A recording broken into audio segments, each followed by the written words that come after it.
ini aja pelengkap. Ya, saya himbauan buat teman-teman muslim ya. Yang pertama adalah kita tidak diajarkan ketika kita diludahi pribadi kita tidak boleh meludah balik. Itu namanya membalas kejahatan dengan kejahatan. Sebentar ya Bang, bentar Bang Srianto ya. Tetapi ketika agama kita diserang, akidah kita diserang, maka kita boleh mengembalikan kitab suci mereka untuk mengingatkan mereka ajaran di dalam kitab suci mereka agar mereka buka mata, buka hati, buka telinga. Jadi bukan berarti ketika kita menampilkan literatur, tradisi, kejadian, apa namanya kitab-kitab kejadian, imamat, itu bukan penghujatan teman-teman. Itu ranah keilmuan. Jadi beda ya. Kadang-kadang saya melihat orang yang banyak yang tidak bisa membedakan antara membalas kejahatan dengan kejahatan dengan mengkomparasi apple to apple. Yang saya lakukan tadi adalah mengkomparasi apa yang dilakukan Ehad. Ehad mencoba menggunakan alat berpikirnya, untuk apa Tuhan kalian mengajarkan cebok dengan 3 batu? Kita sudah jawab bahwa memang kami bersuci dan tata cara bersuci kami diajarkan. Karena Allah itu mengajarkan segala sesuatu yang memang penting buat agama kami. Nah diantaranya apa? Yaitu untuk bersuci. Nah, kenapa dengan batu? Jawabannya selesai. Karena tidak ada air. Karena di Arab Saudi waktu itu air juga susah. Lah, apakah ada daerah-daerah saudara kita yang kekurangan air atau susah air? Banyak. Jadi agama Islam itu mengajarkan sesuatu yang universal konteksnya. Jadi misalkannya ada masa-masa ketika air banyak. Contoh, ada di dalam Islam itu ketika kita hendak sholat, kalau tidak ditemukan air, maka kita boleh tayamum dengan debu. Kita boleh bertayamum dengan debu. Bahkan ketika kita buang air besar pun itu harus tetap ini pentingnya. Ini pentingnya tidak boleh artinya tidak boleh tidak bersuci. Artinya di dalam Islam tidak boleh kamu tidak cebok. Apapun kondisimu kamu wajib cebok. Oh nggak ada air. Jangan nanti ketika kalian misalkannya pergi jalan-jalan ke hutan atau jalan ke gunung dengan catatan kalian alasan tidak cebok. Lalu kalian bilang, kami tidak cebok sama sekali. Kenapa? Tidak ada air. Karena kalau cebok mesti dengan air.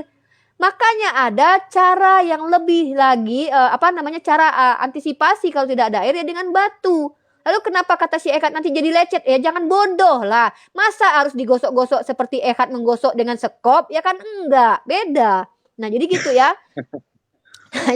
Jadi kalau dalam Islam itu memang diajarkan tata caranya gitu loh. Kalau tidak ada air nanti ya ini caranya, ini antisipasi lain. Nah, karena memang kita artinya Allah mewajibkan umat Islam itu untuk bersuci. Nah, lalu kata si Ehad begini, kok Tuhan kalian bodoh kali kata dia, mengajarkan sesuatu yang akan diketahui oleh orang lain? Enggak, buktinya ada sejarah.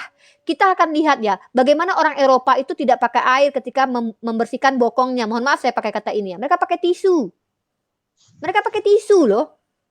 Apakah itu menjadi sesuatu yang aneh ketika tisu dipakai untuk itu? Itu tisu baru ada loh. Bayangkan gak ada tisu zaman dulu.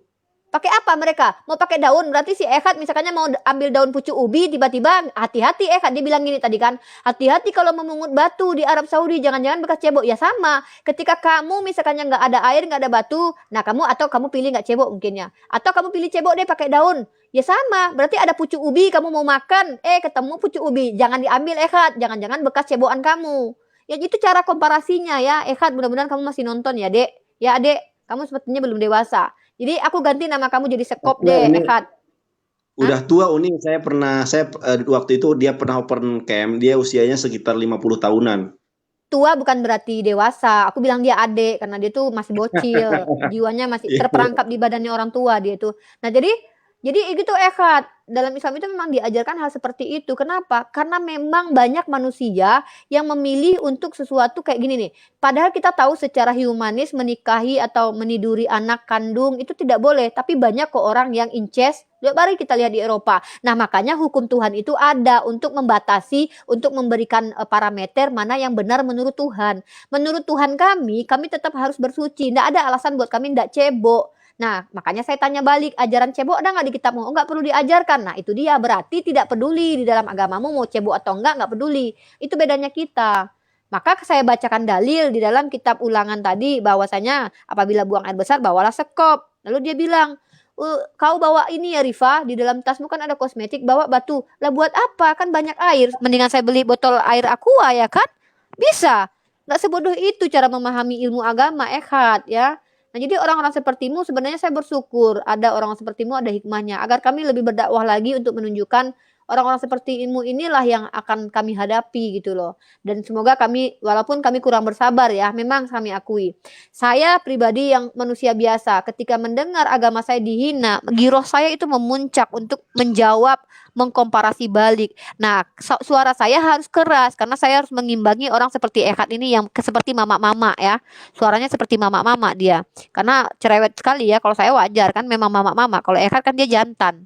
Nah, jadi itu yang harus saya lakukan di sini. Buat saudaraku yang muslim, minta maaf kalau memang apa yang saya lakukan tadi menurut antum sebuah kesalahan, tapi saya adalah manusia yang sudah sering menghadapi orang seperti Ehad. Apalagi saya tahu itu Ehad. Dia menipu ya.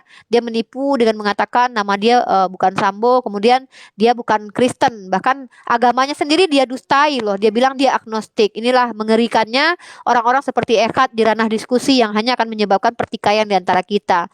Mohon maaf buat saudara-saudaraku yang muslim dan muslimah. Kepada Allah aku meminta ampun. Semoga Allah ampuni dosaku karena aku cukup keras tadi kepada Ehad ya. Tetapi kembali lagi semoga ini menjadi ibrah atau apa namanya manfaat bahwa ini loh yang kami hadapi orang-orang keji seperti Ehad ini yang masuk ke room diskusi hanya untuk memecah belah antar umat. Sebenarnya dialah biangnya sebenarnya. Karena saya tadi masuk Bang Yonatan Nandar, saya masuk di room Kristen teman kita Ibu Hana, Mpok Nile, saya tidak ada debat bahkan diskusi pun tidak karena kami tahu tempatnya gitu. Tapi kenapa saya akan frontal seperti singa menghadapi orang seperti Ehad? Ya, karena itu adalah reaksi dari aksi yang dilakukan oleh Ehad. Jangan nanti mereka merasa flying victim ya, merasa menjadi korban padahal mereka lah pelakunya gitu ya. Mereka yang dimaksud adalah oknum seperti Ehad. Terima kasih Ehad telah menunjukkan siapa jati dirimu. Terima kasih, semoga orang-orang yang di luar sana mawas diri, berhati-hati terhadap orang-orang yang mengaku beragama tetapi justru mencerminkan orang yang sangat penuh dengan kebencian dan intoleran terhadap keyakinan orang lain. Terima kasih Ehad, aku ucapkan terima kasih.